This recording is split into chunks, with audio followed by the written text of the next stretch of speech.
Nimefikia hapa mpaka kioo kimepasuka hiki. Kama unavyokiona.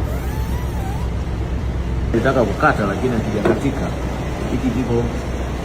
Na bado hujasema. Mpaka wayavunje yote wasambaratishe. Washajua unaongopea na ushatapeli sana. Ndo wanaanza kidogo kidogo. Eti wao wamevunja kioo wa Kenya, sio na surprise. Wewe fikiria gari kwa siku moja gari mbili zote zimevunjwa vioo. Bado unaona Kenya wajinga ni. Ushawaibia bado ndio inakuwa ongopea. Sasa hizo washasanuka ndo wanaanza kidogo kidogo. Si unajua Wajaluo watoto wa mbwa.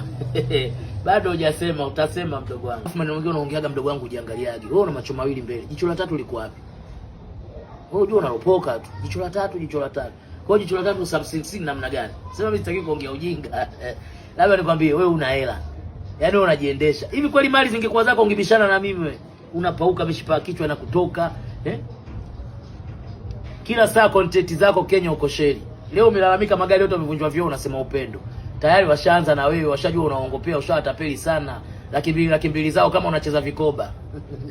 Kama mtu fudenke. Alafu neno langu la mwisho, mimi niko tayari nikutane na wewe. Nitoe dhahabu yangu hii, twende Sonara yoyote. Hii dhahabu zako zikizidi current dhahabu zangu na kuachia zote na acha kuongea. Sawa, wachukue na mabodi wako hao. Sawa. Mimi nakuja peke yangu jeshi la mtu mmoja. Niambie tukutane wapi?